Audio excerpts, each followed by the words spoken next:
Hey guys, Mike Roberts, the Converse Cowboy podcast. Sat down with Bob Tewksbury today. He's a guy that spent about 18 years in the big leagues and today works as a sports psychologist. And he's worked with teams like the Red Sox, and now he's currently with the Chicago Cubs. And working with those players from rookie ball all the way up to the big leagues, on the mental side of the game. He's got a book out called 90% Mental. And the conversation we have is all about mindset and psychology as it relates to the performance world. And that, of course, that is anything in life. So from baseball to the horse world, it's all relatable. And just a really cool conversation. And he gives some tips and advice on how to work through those challenges and to have the right mindset. So y'all check it out and let us know what you think.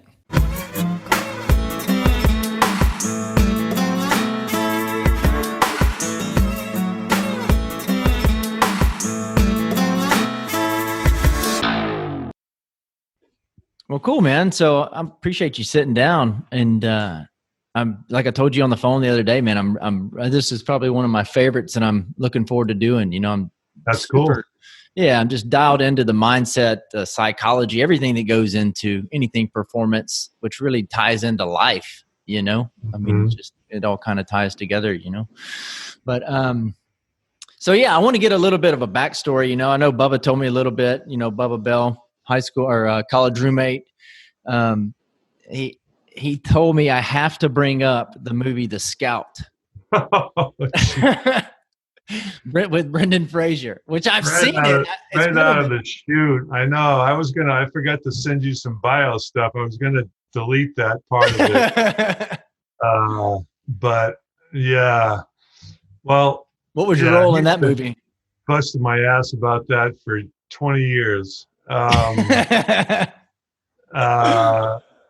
Well, I played myself, and unfortunately it was because of the 94 strike. We went out, the movie was coming out in 94, and they had to finish a couple of scenes in the movie. And so the good news is that they picked me and Ozzie Smith to be in the movie because they were looking for a National League team with dark hats.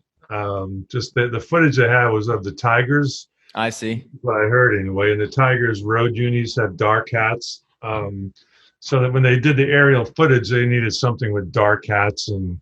But unfortunately it was due to the work stoppage in baseball that I was able to go. No one thought that the whole season from August 12th to the end of the year would be canceled. Yeah. So I thought I'd go do the movie.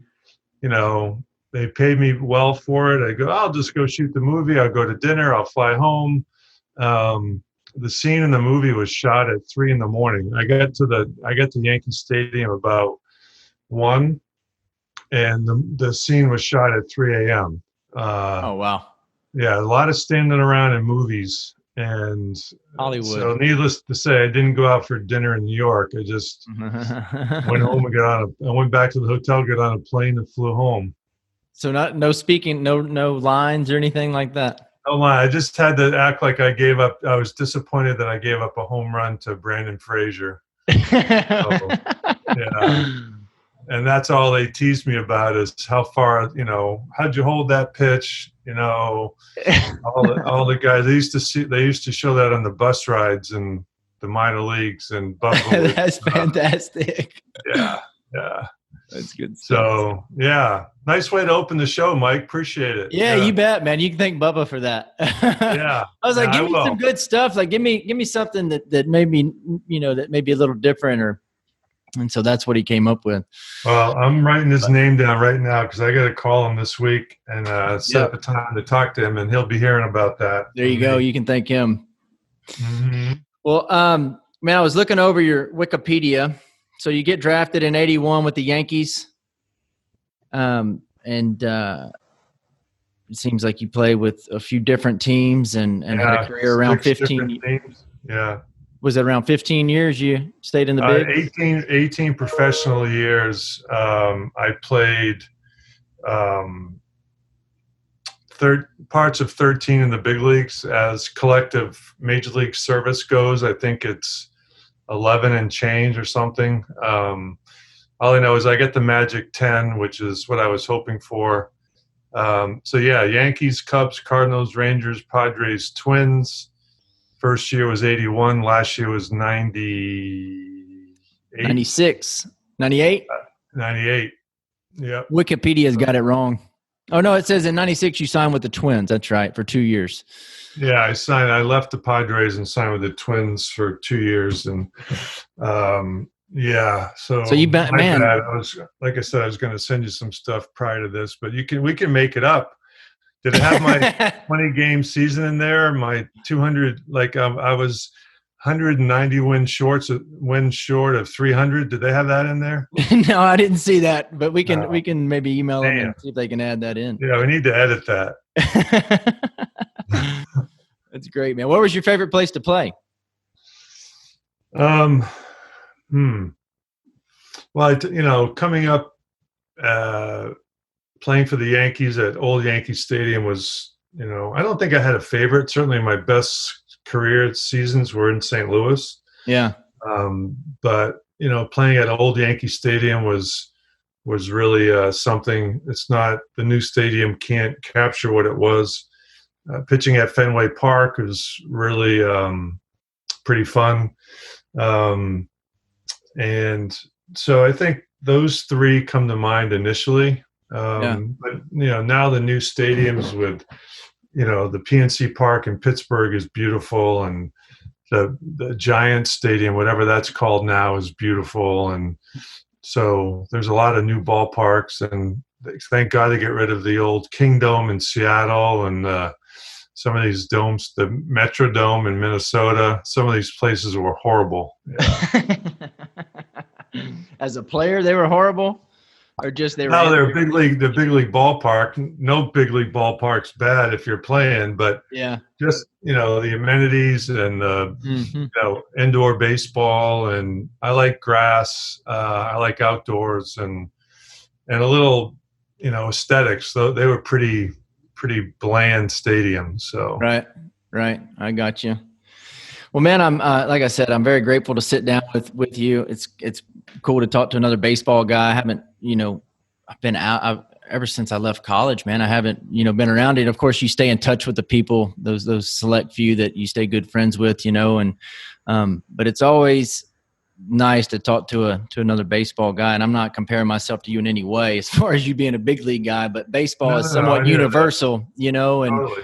and it seems like anywhere you go, you talk to somebody who played ball, either collegiate or pro ball, even in the big leagues, they know somebody or it's somebody that you had played with at some point. So the baseball world can be small, but man, I'd like to, this show, the Converse Cowboy it's a show dedicated to the performance world in relation to the horse world, into the horse industry. But I really think what I'm so curious about is just the mindset that it goes into performing anything. I think that's universal, whether it be rodeo or roping or any other horse performance field, life, it all relates. Yeah. And so I'm curious to dive into a number of those different things. I know you have a book out, 90% Mental, and I definitely want to get into that, later on as well. But if you could, I know, just from doing a little bit of research on you, you started doing some mindset, some visualization type stuff before it was really cool, before it was the trend, How did you get into that? What opened your eyes to that as a player? Can you take me back to that time? Well, the farthest I can remember, I used to do imagery in high school, cassette tapes back then, and would listen to music when I did that. I think it started, my dad used to read a lot of Norman Vincent Peale, or there was a couple of books around, and Norman Vincent Peale was the father of positive thinking, and he wrote a number of books, and I remember he said something, if you can see it and believe it, you can achieve it. So, this was back in the mid 70s in high school, and then through the 80s. And so I just knew from reading about it and then applying it firsthand, that I had plenty of deja vu moments where it happened and knew that it really worked, and then just kept doing that throughout my career. Probably the most powerful one, and I talk about this in the book, and I appreciate you mentioning that, I was driving to spring training in 1986, and my two-tone brown 1978 Mercury Zephyr had a vinyl roof. I just got put on the roster, and I'm driving down, and I created this image in my mind of like, what's the best thing that could happen to me? And the best thing could happen to me would be that I walked into Lou Pinella's office and he told me that I made the team. So I carried that vision with me, and it was really so powerful. I would get emotional just putting myself into that spot. I was just started dating my wife at the time, and I remember she made me a soundtrack, and I used to go listen to the soundtrack on the beach and sit on the beach and imagine myself pitching the night before every game. So I'd see myself, throwing fastballs and curveballs, and I'd even throw seashells into the ocean. I'd go, just was totally into it. Well, I pitched 20 consecutive scoreless innings, and with about a week left to go in camp, I get a tap on the shoulder from the clubhouse guy, and he said, "Lou wants to see you, Lou Pinella." Lou's the manager. And I walked into his office, and he told me that I made the team. It was just like I'd already been there. Yeah. So it was really, really powerful, and just solidified the fact that this really, really works. And I used it throughout my career. Off and on, there are times where it waned a little bit and I didn't do it, but for the most part, it was part of my regular practice and something that I share with guys now a lot. Yeah, that's interesting. I know when we spoke earlier, I brought up Dr. Joe Dispenza, and he talks about visualization and having gratitude for stuff that may not have even happened yet. Very similar to what you were already doing, laying on the beach, listening to that soundtrack, and being grateful for those things, and really feeling that, not just writing it down in a journal, but really feeling it and believing it, is what he talks about. And I've done it in my life, and it almost seems like magic, and it sounds woo-woo to a lot of people that don't get into it or understand it, but it's real and it works. I mean, we are, as humans, we're energy, and to be able to change those vibrations and really believe that stuff is powerful. No, it is. And I think, how certainly everyone has their own opinion on it and the depth of which they want to go, but it goes back to to basic scripture. Solomon said, "If you so as he thinketh, so is he." Mm-hmm. And if you think good things and you desire good things, and there's a good chance that those things are going to happen. And and if not, so they don't happen. What have you lost? Yeah. So why not think the best stuff? That's right. That's exactly right. Yeah. So you finish up playing. Did you know this was the road you wanted to go down? I know you told me. What would you say your title is? Is mental skills coach? Would that be a accurate statement? That's really the industry wide. Every teams have different names for their. Some people call it mental conditioning coach. Other teams call it mental skills coach or mental strength coach. I'd say over the course of my career, I've always preferred mental skills coach. But now in my role now, I'm senior advisor to mental skills, because we have some other guys that were doing more groundwork than me, and I'm kind of just overseeing that. But no, I had no idea what I wanted to do when I got out of playing. I knew what I didn't want to do, and what I didn't want to do was be a coach. I didn't want to be on the field. What makes you say that? Well, one of the reasons I left, I could have still pitched for 3 years. I just didn't like the lifestyle anymore. I was tired of being gone. Mm-hmm. My desire to be home was greater than my desire to play. And if I was going to be on the road doing the same thing I was for all the players, I may as well be paid like a player. So I wasn't going to go do the coach thing and not be paid for it. But the big thing wasn't even the money; it was just being gone. Yeah. My kids were young, and so I kind of stumbled upon it. I was working as a consultant with the Red Sox, and ran into a guy that was doing sports psych work with Shea Hillenbrand, and his name is Dr. Doug Gardner. He went to BU, and he's established himself and has really had a great career himself with in football, and he's done all kinds of different things. But so that kind of spurred my interest, and so I waited 3 years before I applied to grad school. He went to Boston University. I waited 3 years to apply, and finally got in in 03 and finished up in 04. And I think at that point it was a 1-year program. I believe it's 2 years now. But the reason I did it was because I just felt like, not a lot of former players had a master's degree. No former player had a master's degree in performance psychology, at least none that had won 100 games in the big leagues.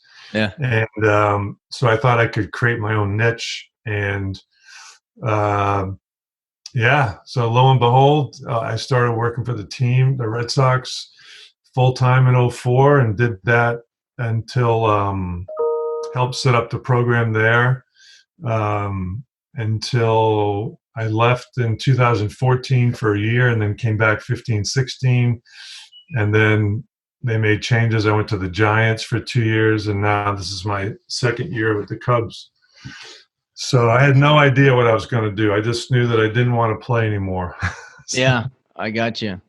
What about those guys, though? I mean, and I was one of them. You get done playing, and that's all is baseball. And you've been around locker rooms and been around just that camaraderie of being around your buddies and playing a game, and that's all you think about, really. That's all you do all day long, and when you go to bed, that's what you think about. And then one day that's gone. For me, it was like this depressive state. I was like, man, what the hell do I do? And I really haven't found that feeling until just recently, like redefining your purpose, or redefining your why, just to even get out of bed. Do you see that today with those guys? Because I'm sure you've seen many guys come and go, and they are facing, whatever their second career may be. What's your advice to those guys and how to land on their feet or find a direction? Mike, you make a great point. I think no matter the length of your career, no matter the sport, maybe not so much high school, although there's still a transition there. But if you play high school sport, college sports, you basically, your whole developmental process has been as an athlete, and all that comes with that. Routines, training, structure, instant feedback. I did good, I sucked. Accolades. And so that becomes part of your psyche, and there's a rhythm to that. There's in season and there's off season. And I think if you remember back when you weren't playing, you knew that you couldn't wait for the season to start again.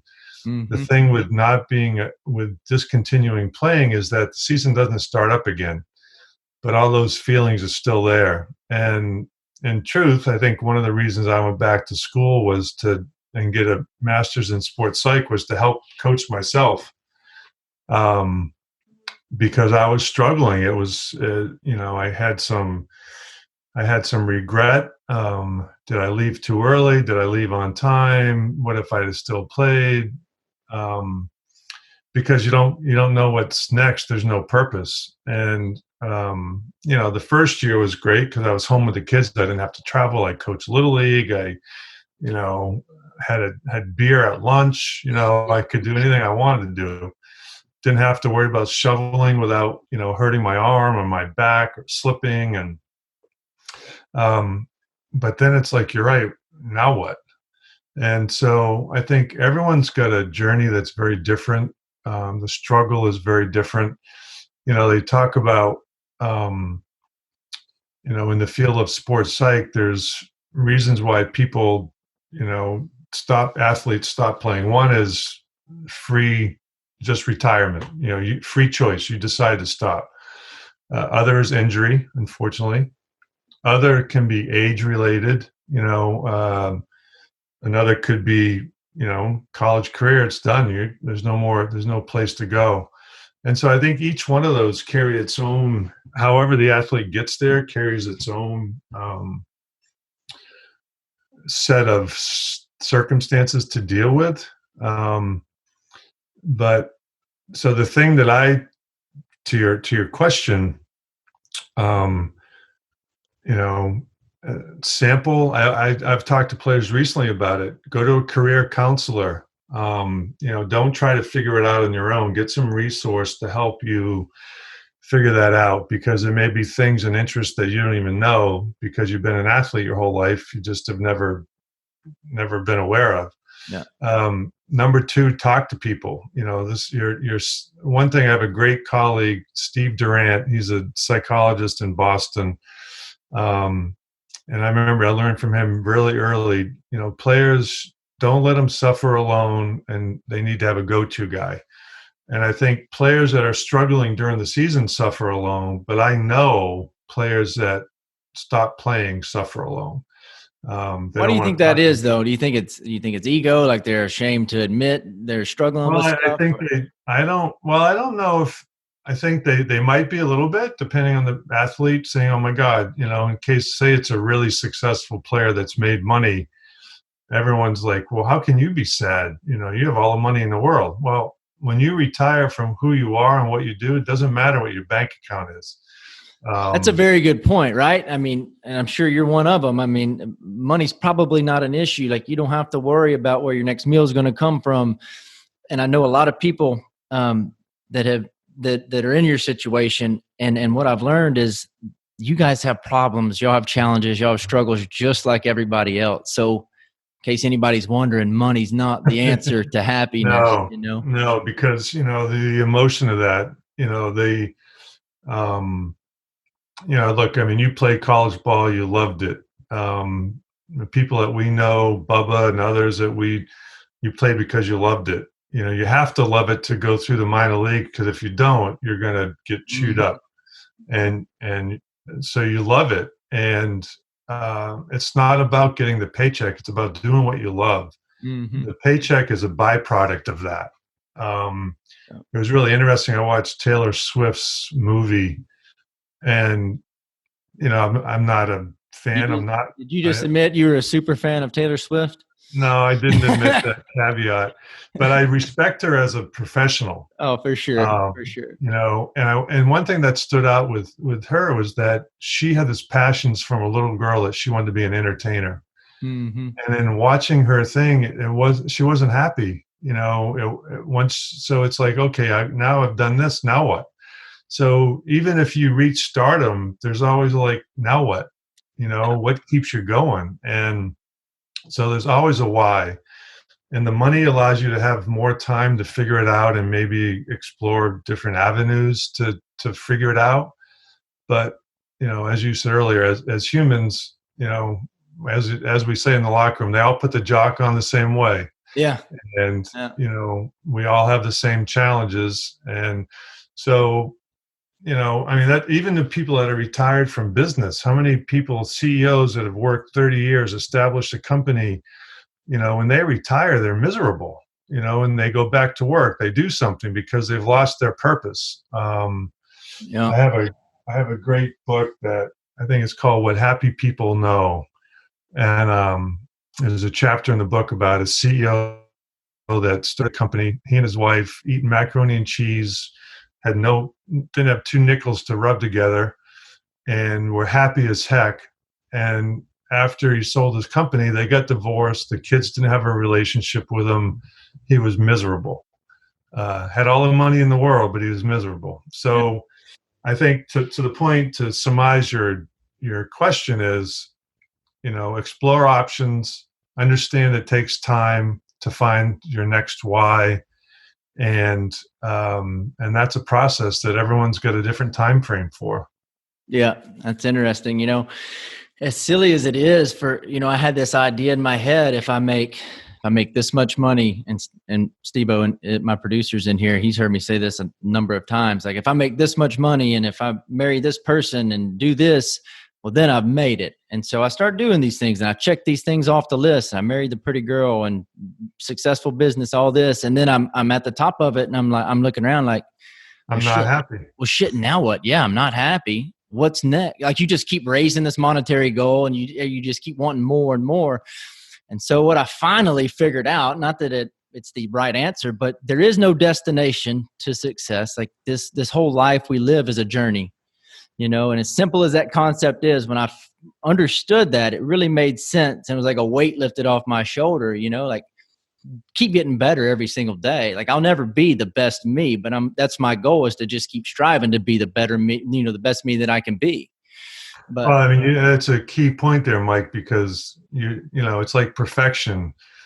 People think if they have all these things, they'll be happy, but there's never enough. yeah, I mean, how many times do you have to tell a pretty girl she's pretty before she believes you? Forever. that's right. Because you can't say it enough, right? Yeah. And so I think that, I always tell everyone's got a different path. Your path you share with me is, struggle, find success, finding a new path. My path to the big leagues had 7 demotions to the minor leagues, 2 surgeries, a trade, and I was released. Everyone's on a different path, no matter what age we're on. I'm on a different path now, nearing 60. And, I mean, I have been totally blessed, wife of 30 plus years, 2 healthy kids. I don't have to worry about my next meal. And still like, okay, what's next? What's the next why? Yeah. And so I enjoy talking with people like this. Yeah. Go ahead. I'm sorry. No, but so I'm trying to, so what do? I enjoy talking to people, trying to help players do what I do. I'm really getting into crosswords now, which is really cool. I haven't learned through that. I like golf whenever we can get back on the golf course, and spending time, with the dog. We have a little dog. So, I think that, and there's ebbs and flows to this too. It's not a linear, Right. It's not a progression of I'm here, I'm there. There's ups and downs. Like our world is going in right now. It's definitely a downer, Yeah. but and what makes it uncomfortable is that the duration of no one knows the duration. If you tell humans you got to do this for X amount of time and you know what it is, you'll do it. But no one knows the amount of time, and that's what causes the stress. Yeah. So, you're right on, man. It's day to day. It's a journey, and no doubt. It's constantly changing, right? I mean, what my why is today may be different in 6 months. I mean, every day we live, our awareness grows. There's things we don't even know what we don't know yet, and so that's something that I've just recently, started to understand, and that's okay. That's the other thing. That's okay if your why changes, but totally. And that's where having freedom of not being so rigid, and to to be open to new ideas, to understand, have some flexibility with thinking patterns, and to not be so linear with stuff. Yeah.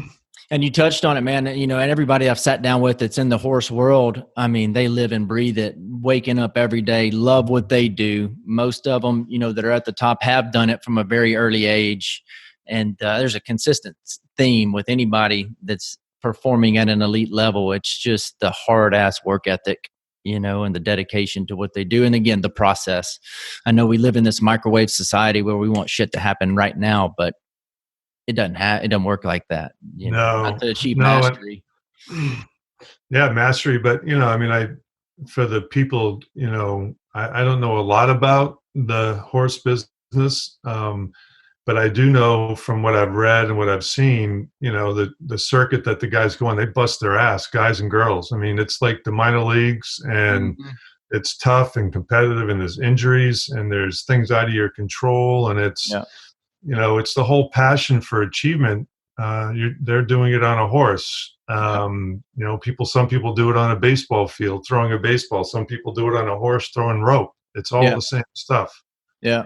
And you're right. I mean, there are no $1 million contracts in rodeo. You just you don't see that, so they're doing it genuinely because they love it, Yeah, totally. But And I respect that. I love that passion of cowboys that, really a connection with an animal, the task of mastery of doing what they do. And, I really appreciate that as those guys being athletes. It's admirable. yeah. Yeah. Talk to me a little bit about, so you work with guys from rookie ball all the way up to the big leagues, right? I have. Yeah. Okay. Yeah. So some of those guys that maybe just got drafted, with the exception of COVID-19, I'm not talking about this year, but just in general, those guys that are starting out, maybe searching for confidence, they may not have confidence. What is your advice to those guys as far as, how do they go about it? How do they approach the game? What are the do's and don'ts? What's your advice to those young players? Well, I think, so that I'd like to put it in terms as to the process of professionalization. And what I mean by that is, to become a pro athlete, you have to sign a contract. So you sign a contract, and then, you're not the best player on the team anymore. You're not doing it 3 days a week. You're doing it every day. This is your job. And so along this path of professionalization, you'll have success, you'll have failure, you'll eat crappy food, you'll ride buses, you'll wear wet uniforms, you'll get injured, you'll see people get promoted ahead of you, you'll get promoted, you may get demoted. And so it comes back to where I said everyone's got a different path. And I think what, the biggest thing with those guys is having realistic goals that you're probably not going to get to the big leagues in a year. This is a process, and to figure out what you need to do to enhance your skill level that allows you the best chance to climb up the ladder. Some people just don't have the talent to do it. They just run out of talent. Other people, have injuries, or other people have fear of failure. Other people have fear of success. Some people just can't stand the grind. And, the process of the minor leagues has a way of weeding a lot of those people out. But when you start out, it's to not worry about, results and think you're going to be in the big leagues in 2 years. It's about what we just said earlier. It's about enjoying the journey. And the destination is not to get to the big leagues, because I'll tell you what, how about this stat? 50% of the people that have played in the 50% of the people that play 1 year in the major leagues never play a second full year. Holy shit. So think of that. So if, there's a lot of people that come up and down, you go through the bios of players, 3 days, 30 days, 27 days, 1 year, 20 days. So there's only been 19,000 some odd players in the history of Major League Baseball. History, 19,000. So there's 14,000 lawyers in Seattle. I looked it up because I did a speech out there. So, and of those 19,000, only 2,000 have ever played 10 years or more. Wow. So when you talk about the baseball player and achievement, the reality is that there won't be this year, but there's usually 40 rounds in the draft. And after 2 years, 95% of those people aren't playing anymore. Yeah. On that team. Very small percentage. Yeah. So that's why it's like, dude, be happy you're here. Put your nose to the grindstone. Do what you do. Try to get better. See what happens. Mm-hmm. And that's hard to do, and don't forget to tip the clubby. That's the other. Sage advice. But as competitive people, you're playing a sport, you're playing a game, and we're competitive by nature. So to That's something I'm working on even today, to not be focused on a result, not focus on the outcome, but focus on me and being the best me that I can be, because that's all that we can do. That's all you can control. That's it. And it's doing it every day. And that's the hard part, is that, we all have good and bad days, but, Yeah.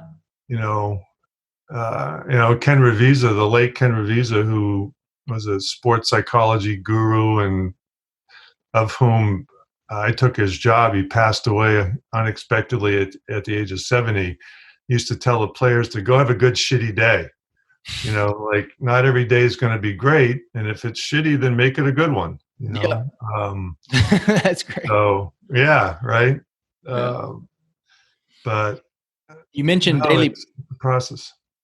You mentioned daily practices. Can you talk about some that you did whenever you were playing, whether it be journaling, meditating, visualization, whatever it may be for you while you're playing, and then today, what you recommend for those guys? Yeah, imagery, like I talked about, journaling. I have copious journals. I think that's a lot of the content from my book was, I had easy content and reflection back on pitching to certain hitters or events because I had those notes.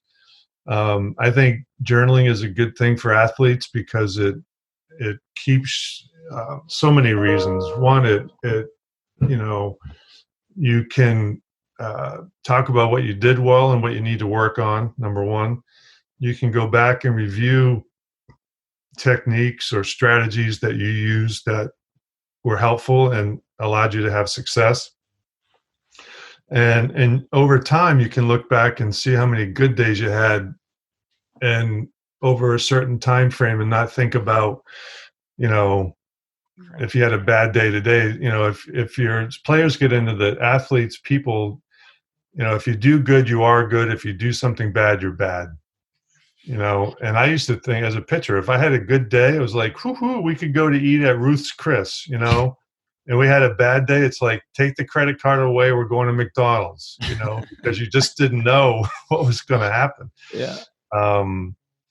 So I did those two things were probably the biggest that I did. And then I learned more about self-talk, out on the mound, that little voice in our head. I talk about him a lot in the book.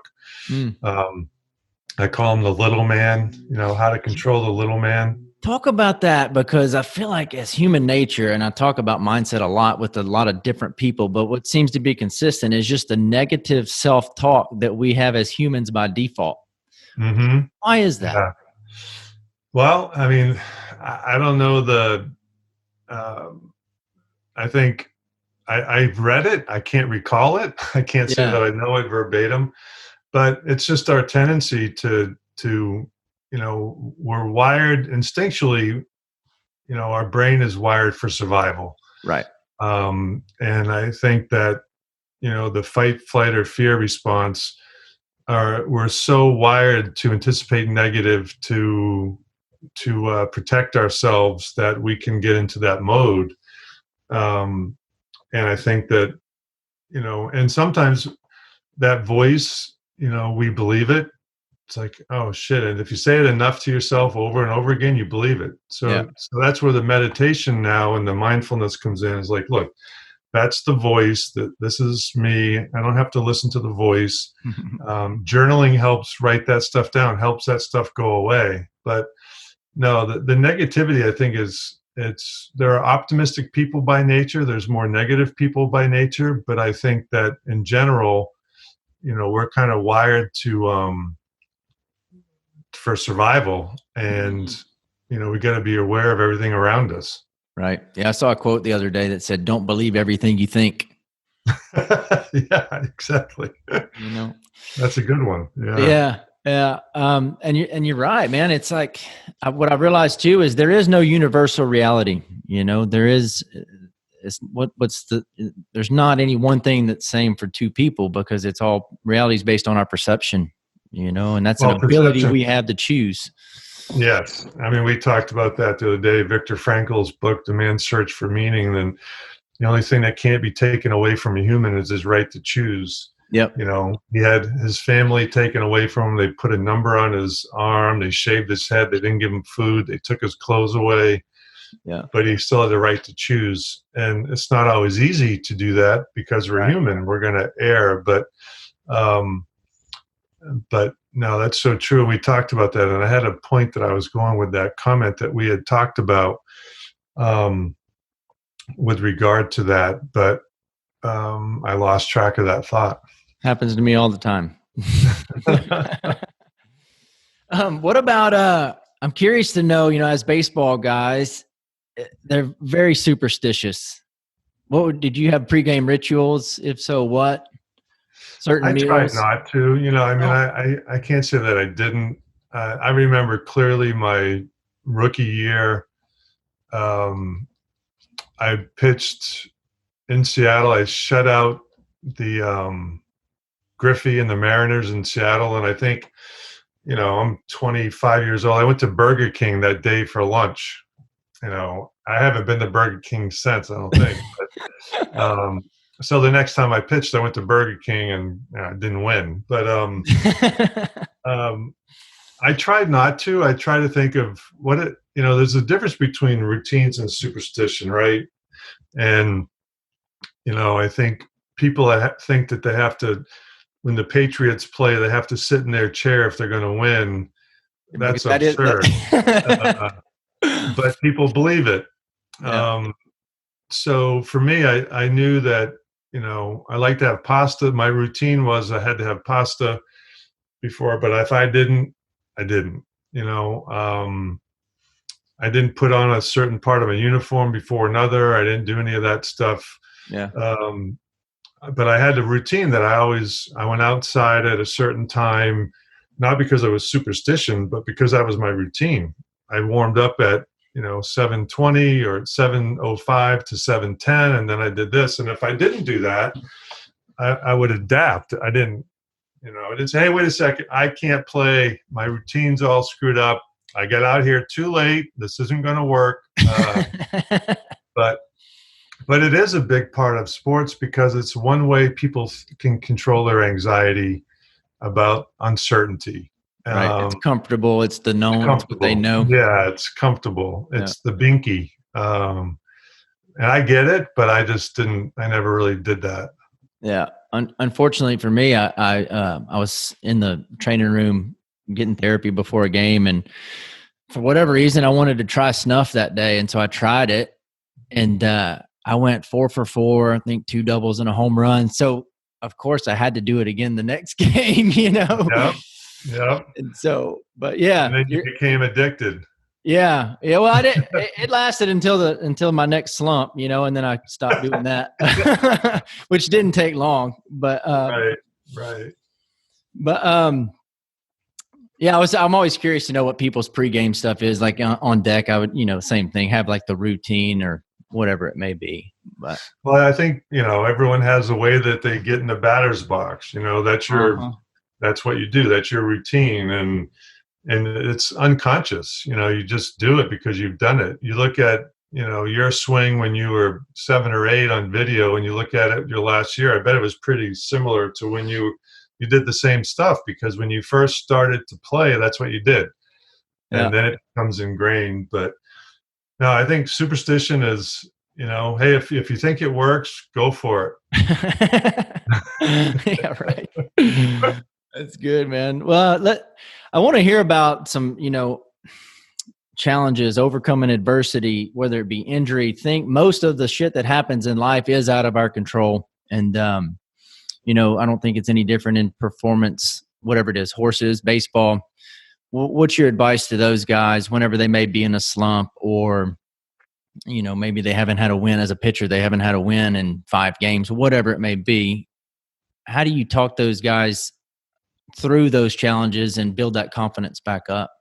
Well, I mean, that's a great question. And I think we mentioned the word earlier, it's about perception.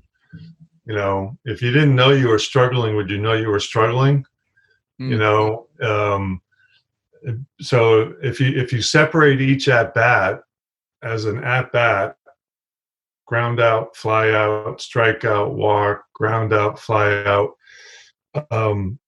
they mean nothing. It's one at bat. But when you look at it, when your perspective is is culminating in 10 at bats with no hits, then you think, oh my God, I'm 0 for 11. So your perception gets magnified of, oh my God. I remember talking to Bubba about this. Speaking of the devil, we were in Portland, and I remember asking him one time, if you're 100, if you look up at your batting average and it was 100 points higher, what would you feel? He goes, oh shit, I'd feel great. I'd feel really good. I'm like, if it was 100 points lower, how would you feel? Oh God, I would suck. I said, the perception, it's all about your perception of it. That's a very good point. So the perception is, so what I try to tell players is like, look, it's an at bat. Keep it your approach. I talk about acceptance is the last part of a good routine. You may not like what happens. You may strongly desire that it not happen, but you have to accept it, and then you have to move on. And I think that, I'll ask you as a position player, how many times did you change your stance looking for the magic stance to get the hit? Oh, geez. And then ultimately, what do? You come back to what you started with, because that's what, so there's no quick fixes. And so the acceptance of the, this will pass. But the other thing, and Paul Molitor is a Hall of Famer, 9th all time on the hit list, former teammate. And I asked him one time, I said, Paulie, do you ever feel like you lose your confidence? And he goes, yeah. Now this is the Hall of Famer, right? 9th all time on the hit list. And he goes, if I'm 0 for 10 or 0 for 12, I feel like I've never had a hit before. I go, really? And he said, but when I get to that point, I hit the ball to right field or I bunt for a hit. So he had a plan. He didn't change his stance. He changed his approach. He changed his perception, because psychologically, if you get a knock, it's like, oh my God. Yeah. And the same thing for pitchers. It's like, look, when you look back, I remember I started the 1 year 7-0, and I think it was 94, the year of the strike. And then I lost 7 in a row. And, in and amongst those losses is probably 3 or 4 pitches that caused the damage. So, if I look back and say, well, if I handle that situation a little different. And so here's what I talk about perception. Here's what I came up with as a pitcher. As a starting pitcher, I felt like if my goal was to pitch 7 innings, instead of having a guy on first or third or bases loaded and going, oh shit, now what? I started labeling or numbering those situations, knowing that they were going to come. So I figured that there's going to be 3 situations in the game that I have to pitch out of today. And instead of going, oh shit, I went, oh, here's number 1. All right. Oh, here's number 2. I knew this was coming. Oh, here's number 3. And, I think that's what, again, it's perspective. I remember being on a plane with landing on a flight, and a woman saying, oh my God, I hope my bag's there. My bag's always late, or I've missed it. And she was complaining. And I said, ma'am, what amazes me? It amazes me how many times I come down there and it's not lost. Think about all the bags that go around on a plane every day, and how many times. That's amazing. And so it's perception, flights get delayed, bags get lost. Unfortunately, pandemics happen every 100 years. You and I won't see the next one, but so we got to deal with it. And I think that's perspective. We all have which goes back to Viktor Frankl, perspective and the freedom of choice. Yeah, I go back to that quote often, and just try to find gratitude in any situation and try to find the opportunities, and with COVID-19, not to diminish what it's doing. I mean, I know people are losing their jobs and they may not be able to put food on the table, but there is a positive. I promise everybody that there is a positive to it. I was talking to a lady the other day, and she was complaining about losing her job and having kids to feed. And I was like, yeah, but there is something to be positive for. You just sent me a message, so I know you can see. I know your fingers work. You have an iPhone. You got all these things. You like focus on that stuff, you know? Hmm. And Yeah. again, that is within our ability to choose. So No, you're right. It's I have another colleague that he wrote The Mental Game of Baseball, and Harvey Dorfman. He's long passed, but was a pioneer in baseball. And I remember him saying, you know, and other people have used this too, but Harvey told it to me. He said, Tewks, if everyone got in a circle and threw all their problems in the middle, you'd be happy to have yours back. yeah. Very true, man. That's very Right? true. Yeah, yeah. What about on the flip side of that? On the flip side of adversity and challenges is, those people that may have success, and with that comes ego. What's your advice to those players and how to manage that? Because that can almost be just as detrimental in a way.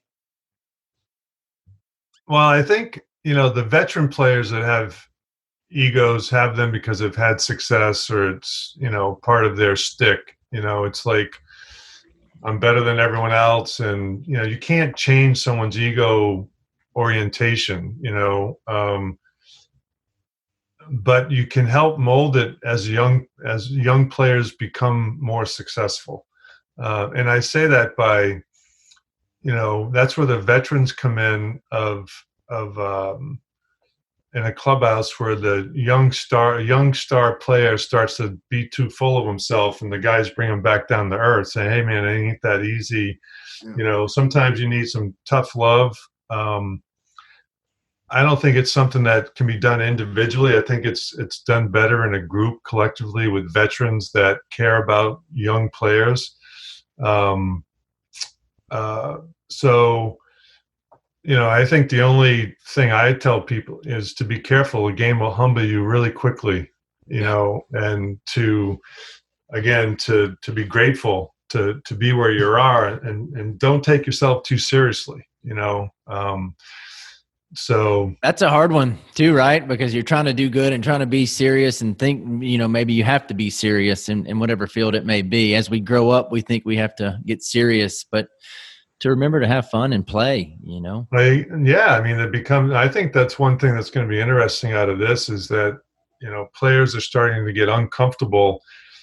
It's like, okay, let's shut down spring training. This will be over in a couple of weeks and we'll be back playing. And now they're going into the second month and they're still not playing.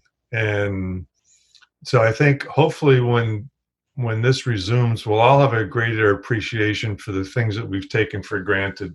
Yeah. Being 30,000 people being at a ballpark watching a game, the players, the ability to play in front of 30,000 people. I think I was doing a video the other day, just making a video to send to a player. And I was looking at old film and I saw, it was just last year, it's a game at Wrigley and it's sunny out and playing a game and there's 30,000 people around and everyone's having fun. And then, you walk down Wayland Ave after the game and bars are open and everyone's having fun, and all that stuff's gone right now. Yeah. So when it comes back, I hope we really remember what it's like and how lucky we are to be able to do what we do. Yeah, that's a very good point. And that's what I've been trying to do. Just find the little things, like you said, that we take for granted. Just like being able to drive to work, just something as simple as that. Just find gratitude in it. I've been trying to find the stillness in everything, and I've been riding like crazy. And cool. Yeah. Good. But I'm curious to know your thoughts on this one, Tewks. Whatever we do, whether we're starting out or if we've been doing it for a while, we always try to look at the next guy. We play this comparison game, and I heard a quote the other day. It said, "You can't compare your chapter 1 to somebody else's chapter 20." That's, the comparison, and that's envy, and that really doesn't do anything to make you feel good. Unless it's with gratitude of how fortunate you are, knowing that compared to other people, you could be more healthy, you could have, a better job, or sibling, who you could have, whatever you could pull out of a list. But that's where players get into trouble. Like this guy got to the big leagues in 3 years. This guy, made more money than he makes more money than me, or he drives a better car, or his wife's pretty, or whatever. I mean, the comparison game never ends, and it's something that it's just not healthy. Like I said, everyone's got their own path, and that's unique to them, and it has to be embraced. And whenever we start getting into comparisons, I think that's just it takes away from who we are and where we are at the moment. Yeah. Which is hard to do at times, it's something I practice daily. I mean, just not looking at the next guy and just staying in my own lane and doing my own thing, Yeah, it's hard. It's part of the human experience. I guess if you had any advice for, I'll end it with this one. If you, actually, I'm lied to you. I got another question after this one, but if you had advice for your 20-year-old self, Bob Tewksbury, starting out with the Yankees, what advice would that be, knowing what you know now? Boy, I don't know. That's a really cool question. I don't know. I think to just remember how good you are.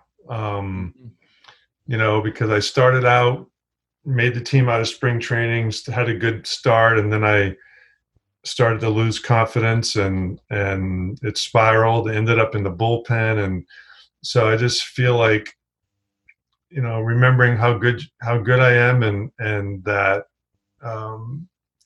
there's going to be ups and downs, to not magnify, to minimize the downs and magnify the successes. That's what most confident, successful athletes do. They minimize their failures and they maximize their successes. And I think I probably was the other way around as a player in New York. I got you. That's a cool answer, which I guess comes back to perception, right? Mm-hmm. Totally. Well, I got one last question for you, Bob. And I ask everybody that comes on the show this, and I'm interested to hear your answer because this is probably out of your area. But so the name of the show is The Converse Cowboy. And the last question is, what is your definition of a cowboy? Oh, jeez. The definition of a cowboy. Wow.